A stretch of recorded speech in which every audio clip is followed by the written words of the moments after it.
আমার বউ যে সবসময় খারাপ রান্না করে বিষয়টা কিন্তু এরকমের না।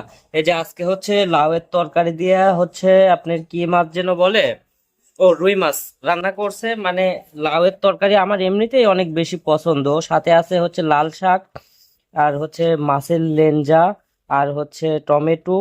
মানে ঝোল বেশি করে আমার যে এই তরকারিটা কত বেশি প্রিয় মানে বলার মতো না। আর আজকে ও রাঁধছেও মানে খুব সুন্দর হয়েছে, মানে অনেক স্বাদ হয়েছে।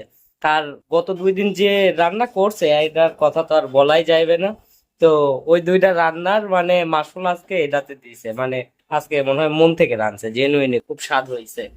আসলে আমি সবসময় স্বাদ করে রান্নাই, কিন্তু ওর কাছে কখনোই ভাল লাগে না। খাইতে খাইতে ঢেকুর উঠতেছে সেই স্বাদ তো। আসলে এই তরকারিটা আজকে আমি অনেক সময় লাগাই রাঁধছি, সেদিন আমার হাতে সময় ছিল না দেখে আস্তে আলু দিছে, তাই বলে মুরগি খারাপ হয়েছে বিষয়টা কিন্তু এরকম না, না। মুরগি রান্না ভালো হয়েছিল, খালি আস্তে আস্তে আলু পাইছি মাঝখানে, সেদ্ধ সেদ্ধ আলুর মতো লাগছে, বিষয়টা হচ্ছে এরকম। আর আগের দিনের যে খিচুড়ি খিচুড়ি তো আমার মনে চাইছিল যে যা মিউজিয়ামে রাখা আসে, এত স্বাদ ও, হয়েছে। এই খিচুড়ি আপনার লাগে এখনো রাখা দিছে? হয়, ফ্রিজে এখনো আছে। আর আজকের তরকারিটা আবার মানে অমায়িক হয়েছে, সেই হয়েছে, মানে জেনুইনই ভালো হয়েছে। আমার মনে করেন ঠেস মাইরা কইতেছি। পাবলিক খালি কমেন্ট করতেছে আপনি বইয়ের রান্নারা তো খুদ ধরেন কে, তাহলে নিজেই রান্না নেন, এই কারণে এই ভিডিওটা বানাই না।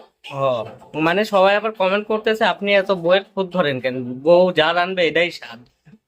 একজন আবার লেখছে কি এমন জামাই পাইতে কপাল লাগে। আসলেই আমার এই চাইর আঙ্গুল কপালে আমার এত সুন্দর জামাই যে কথায় কথায় খুদ ধরে, এটা পাইতে আসলেই কপাল লাগে। তুমি যদি তোমার না থাকে এরকম জামাই, তুমি বুঝতে পারবা না। আর পুরো পৃথিবীর বুকে আমার জামাই এক পিস যে এত খুদ ধরতে পারে। দেখছেন, মানে তেল ছাড়া লবণ ছাড়া ময় মশলা ছাড়া খিচুড়ি রান্না খাওয়াইছে, এরপরেও কিচ্ছু করি না, মানে কিচ্ছুই বলি না, এরপরেও ওর কাছে আমি ভালো। কি বলবা, রাইন্দা যে খাওয়াইতেছে এটাই তো তোমার জন্য বেশি। তা অবশ্য।